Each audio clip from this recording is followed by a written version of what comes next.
الحمدللہ رب العالمین والصلاة والسلام علی محمد الامین اعوذ باللہ من الشیطان الرجیم بسم اللہ الرحمن الرحیم۔ تدبر سنت کے مبادی میں خواتین و حضرات ہم پہلے اصول کا مطالعہ کر رہے ہیں۔ اس میں جو چیز بنیادی حیثیت رکھتی ہے وہ یہ ہے کہ جب بھی کبھی رسالت پاک صلی اللہ علیہ وسلم کی نسبت سے یا انبیاء علیہ السلام کی نسبت سے کوئی چیز زیر بحث آئے تو اس کو پہلے اس لحاظ سے واضح ہو جانا چاہیے کہ یہ دین ہے یا بظاہر دین کی نوعیت کی چیز تو نہیں ہے، لیکن انبیاء نے اس کو دین بنا دیا، قرار دے دیا۔ قرآن مجید میں بھی یہ دونوں چیزیں ہیں۔ قرآن مجید میں ہمیں ایمانیات بتائے جاتے ہیں، ہماری معاد یا آخرت کی بہتری کی چیزیں بتائی جاتی ہیں، اور اسی طرح سے دنیا کے معاملے میں بعض ہدایات اصول دیے گئے ہیں، جیسے مثال کے طور پر یہ مسلمانوں کا نظام ان کے باہمی مشورے پر قائم ہونا چاہیے۔ یعنی یہ چیز وہ ہے جس کو قرآن دین قرار دے رہا ہے، یہ دین ہے، لیکن یہ اپنی نوعیت کے لحاظ سے دین نہیں، بلکہ دنیا کے سیاسی معاملات میں ایک ہدایت ہے۔ اگر عام حالات میں دی جاتی ہے، قرآن نے اس کو دین نہ بنایا ہوتا تو یہ دین نہیں ہو سکتی۔ تو یہ دیکھنا پڑے گا، سب سے پہلے یہ چیز دیکھنے کی وہ دین ہے۔ دین ہے تو ایک تو پہلو اس کا یہ ہے کہ واضح ہے، بالکل نماز ہے، روزہ ہے، حج ہے، زکوٰۃ ہے، ہم جانتے ہیں کہ یہ دین کیا کام ہے، اور یہ چیزیں اپنی نوعیت کے لحاظ سے خود اپنے وجود سے گواہی دیں گی کہ یہ دین ہے۔ اور اگر کوئی چیز دوسری نوعیت کی ہے تو پھر آدمی کو صرف اس چیز ہی کو نہیں پیش کرنا پڑے گا، بلکہ یہ بھی بتانا پڑے گا کہ کیا انبیاء علیہ السلام نے، رسالت مآب صلی اللہ علیہ وسلم نے اس کو دین قرار دیا ہے۔ محض یہ بات کہ حضور صلی اللہ علیہ وسلم نے یہ بات کہی ہے، ابھی میں نے آپ کو شاہ ولی شاہ صاحب کے حوالے سے مثالیں دی کہ حضور نے بہت سی باتیں کہی ہیں، لیکن وہ باتیں دین نہیں ہیں۔ حضور نے بعض کام کیے ہیں، وہ کام دین نہیں۔ کھانا کھایا ہے، اس کھانے کو آپ نے پسند کیا ہے، تو اس سے وہ دین نہیں بن جاتا۔ کوئی لباس آپ نے پہنا ہے، وہ لباس آپ کی قومی لباس، اس میں آپ کے شخصی ذوق کو دخل ہے، یا آپ کے اٹھنے بیٹھنے کی بعض ایسی عادات ہیں جن کا تعلق دین سے نہیں ہے۔ ہر شخص کا ایک معاشرتی پس منظر ہوتا ہے، وہ قوم میں جنم لیتا ہے۔ انبیاء علیہ السلام کو اپنے زمانے کے لیے ایسی مخلوق نہیں ہوتے کہ وہ معاشرے سے کٹے ہوئے ہوتے ہیں، یعنی انہیں روایات سے اٹھتے ہیں، بازاروں میں جاتے ہیں، کھاتے پیتے ہیں، اپنے زندگی کے معاملات انجام دیتے ہیں۔ تو ایک پوری شخصیت ہوتی ہے جس شخصیت کے ذریعے سے دین ثابت ہوتا ہے۔ قرآن مجید نے ہم کو یہ بتا دیا کہ اللہ تعالیٰ نے جو چیز مشروع کی ہے انبیاء کے ذریعے سے، وہ دین ہے، وہ طب کا نسخہ نہیں ہے، وہ کوئی عادات کی نوعیت کی چیز نہیں ہے، وہ دین ہے۔ تو اس وجہ سے وہی زیر بحث آنا چاہیے۔ میں نے یہ عرض کیا کہ اس میں منفرد نہیں ہے، یعنی یہ تو صحیح ہے کہ ہمارے یہاں جن لوگوں کو دین کے علم میں رسوخ حاصل نہیں ہوتا اور کچھ ادھر ادھر کی معلومات کی بنیاد پر وہ بات کر رہے ہوتے ہیں، وہ ایسی باتیں کہہ دیتے ہیں، کدو کھانا سنت ہے، یہ قرآن کھانا سنت ہے، یا فلاں کام کرنا سنت ہے۔ جلیل القدر علماء اس معاملے میں بالکل ٹھیک لگا کرتے ہیں۔ شاہ صاحب معمولی آدمی نہیں ہے، یعنی ہندوستان کا پورا علم اس محور پر کھڑا ہے، معمولی آدمی ہے۔ ہندوستان میں کوئی شخص جو بھی دین کے معاملے میں کوئی حیثیت رکھتا ہے وہ اپنے لیے باعث افتخار سمجھتا ہے کہ شاہ صاحب چلتے ہیں، بہت بڑی شخصیت ہے۔ اور عالم اسلام میں پچھلے 1400 صدیوں میں اگر کوئی چند آدمی اٹھائے جائیں تو ان میں سے ایک ہوں اس درجے کے آدمی ہیں۔ اور اس کے علاوہ بھی باقی جتنے جلیل کر رہے ہیں وہ بھی جب ان چیزوں میں بحث کرتے ہیں تو یہ بتا دیتے ہیں کہ یہ زیر بحث نہیں، یہ صوفیانہ باتیں جو عام طور پر لوگ کرتے رہتے ہیں، اس کا دین سے، دین کے علم سے، جلیل القدر علماء کی رائے سے کوئی تعلق نہیں۔ دنیا کی جتنی چیزیں ہیں ان میں اگر کسی چیز کو سنت کہنا ہے تو پہلے یہ بتانا پڑے گا کہ حضور نے اس کو دین قرار دیا، اس کا ثبوت پیش کرنا پڑے گا۔ کدو کھانا اگر سنت ہے تو پھر آپ کو ثابت کرنا پڑے گا کہ حضور نے اس کو دین کے لیے کہ اپنی نوعیت کے لحاظ سے دین نہیں۔ کدو تو میں آپ سب کھا رہے ہیں جب سے پیدا ہوئے، اس کو کوئی شخص کہتا ہے یہ دین ہے، یہ سنت ہے، تو وہ اس کا ثبوت پیش کرتے ہیں۔ محض یہ کہہ دینا کافی نہیں کہ حضور نے کدو کو پسند کیا، حضور نے دین کی حیثیت سے کدو کو پسند کیا، یہ بات واضح ہونی چاہیے۔ تو اس وجہ سے اس پہلی بات کو یہ سمجھ لیجیے کہ یہ ایک بالکل مسلمہ چیز ہے، اس سے مختلف باتیں لوگ بیان کرتے ہیں، وہ بالکل عامیانہ باتیں کرتے ہیں، یعنی علم کی دنیا میں ان کی کوئی حیثیت نہیں ہے۔ یہ بالکل واضح قطعی اور مسلمہ چیز ہے کہ چیز یا تو اپنی نوعیت کے لحاظ سے دین ہونا چاہیے، اور اگر وہ دنیوی نوعیت کی چیز ہے یعنی اپنی نوعیت کے لحاظ سے دین نہیں ہے تو پھر ہمیں یہ بتانا پڑے گا کہ اس کو اللہ نے، اللہ کے پیغمبر نے دین قرار دیا، اس کا ثبوت پیش کرنا پڑے گا۔ محض اس بنیاد پر یہ دین نہیں قرار پایا جائے گی۔ یعنی آپ نے پڑھا کہ حضور صلی اللہ علیہ وسلم ایک مجلس میں گئے اور آپ نے انصار کے بڈھوں کو دیکھا کہ سفید سفید داڑھی لٹکائے ہوئے بیٹھے ہوئے ہیں، تم لوگ اس کا آپ کیوں نہیں لگا لیتے؟ یہ جو بات ہے یہ دین کیسے ہو جائے؟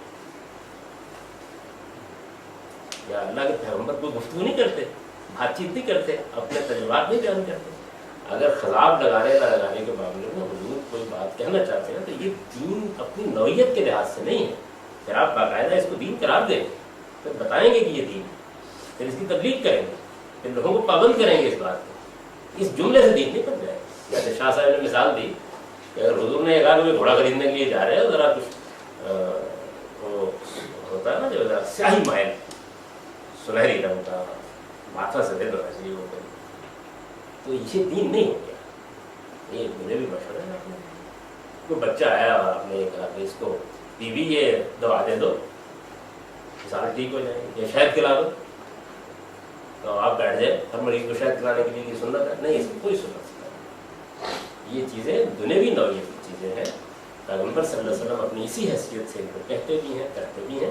البتہ انہی چیزوں میں سے کسی چیز کو وہ اٹھائیں اور اٹھا کر دین قرار دے دیں، اب کیا ہوتا ہے؟ یہ جس چیز کو وہ دین قرار دے دیں وہ پھر دین ہے۔ اللہ تعالیٰ جس چیز کو دین قرار دے وہ دین ہے، لیکن دین اس وقت بنے گا جی کس کی؟ یہی عام چیزوں کو کسی چیز کو اٹھایا دین قرار دے۔ میں نے بھی بیان کیا ہے، شورا ہے مثال کے طور پر، یہ کوئی دینی چیز ہے، کرنا ہے مثال نہیں بنے، یا دائیں ہاتھ سے کھانا، یا مثال کے طور پر دائیں ہاتھ سے کھانا ہے۔ اگر یہ ثابت نہ کیا جا سکے کہ یہ کوئی دینی چیز ہے تو عام حالات کے لحاظ سے اس میں بحث ہو سکتی ہے۔ ابھی رمل کی مثال جیسے سامنے آ گئی، جیسا ایک روایت میں آتا ہے کہ نبی کریم صلی اللہ علیہ وسلم شہد دیا ایک بندے کو تو وہ ٹھیک نہیں ہو رہا تھا، تو آپ نے پھر دوبارہ کہا شہد، پھر حکم کہا کہ اللہ کا کلام سچ ہے، اس کا پیٹ اس میں پھر دوبارہ شہد دینے سے بندہ ٹھیک ہو گئی۔ اس قسم کی اخبار ٹھیک ہے، یہ تو ہم سب کرتے ہیں۔ یعنی اللہ تعالیٰ نے قرآن میں کہا نا شہد میں شفا ہے، قرآن میں کہا کہ ہماری اماں بھی اسی بنیاد پر دے رہے ہیں، کوئی چیز دین نہیں ہوتا۔ قرآن نے جب یہ کہا ہے کہ شاید میں شفا ہے تو اس سے بھی دین نہیں ہوگا۔ یہ قرآن مجید نے ایسے بیان کیا ہے جیسے یہ بیان کیا ہے کہ گدھا جو ہے سواری کرنے کے لیے، قرآن میں بیان ہوا ہے، دین ہو گیا۔ قرآن میں لکھا ہوا ہے گدھا سواری کرنے کے لیے، قرآن مجید میں لکھا ہوا ہے کہ مچھلی جو ہے اس کا گوشت بڑا اچھا ہوتا ہے، نام دریا، دین ہو جائے۔ اللہ بھی جب اسے دین قرار دیں گے، بیان کر رہے ہیں، بہت سی چیزیں بیان کرتے ہیں قرآن مجید میں، وہ جب دین قرار دیں گے اس کو، اگر تو چیز اپنی نوعیت کے لحاظ سے دین ہے تو کہنے کی ضرورت ہے، بھائی نماز اپنی نوعیت کے لحاظ سے دین ہے، قرآن اس کو بیان کر دے گا، دین ہو گیا۔ لیکن اگر قرآن مجید نے مثلاً یہ کہنا ہے کہ گدھے پر سواری کرنا ضروری ہے، پھر تو بھائی اس کے لیے قرآن کو بھی کہنا پڑے گا کہ یہ دین ہے، اس لیے کہ قرآن ہم کو دین بتانے کی بنیاد پر۔ تو قرآن مجید میں بھی یہی ہوتا ہے، یہ مسئلہ صرف اس کا حدیث کا، یہ سنت کا نہیں ہے، قرآن میں بہت سی چیزیں بیان ہوئی، بہت سے معاملات، مطلب یہ بیان ہوا ہے کہ حضرت داؤد جو تھے ان کے زمانے میں ذرا بنانے کی صنعت بہت ترقی کر گئی تھی، اور ان کے زمانے میں بحری جہازوں کے بیڑے چلتے تھے۔ یہ باتیں قرآن نے بیان کی ہیں، لیکن بحری جہازوں کے بیڑے بنانا دین نہیں بن گیا۔ اس سے قرآن قرار دے اس کو کہ یہ دین ہے، پھر وہ دین قرار پائے۔ جیسے مثال کے طور پر شورا کو آپ دیکھیں نا، جہاں بیان کیا ہے وہاں بیان کیا ہے کہ مسلمان جو ہے ان کی یہ صفات ہوتی ہے، تو وہ اپنے سیاق سباق سے یہ بات واضح کر دی، یہ ہمیں دین کی بات بیان کرنی ہے، ان کی یہ اوصاف ہوتے ہیں، ان کا نظام ایسا ہوتا ہے۔ تو جب ہمارے ایمان کا نتیجہ وہ ہے تو دین ایسا نہیں ہوتا کہیں بھی قرآن مجید میں۔ یا مثال کے طور پر اخلاقی چیزیں، تو اخلاقی چیزیں تو اپنی نوعیت کے لحاظ سے دین، جھوٹ نہیں بولی ہے، خیانت نہیں کی ہے، دنیا کی کوئی چیز ہے، میز بنایا، بیان کیا گیا نا وہاں کہ سیدنا سلیمان کے دربار میں ایک آدمی کے پاس ایسا علم تھا کہ وہ ملکہ بلقیس کا تخت اٹھا کے لے آیا، ملکہ بلقیس کا تخت اٹھا کے لانا دیا، کیونکہ قرآن میں بیان ہوا۔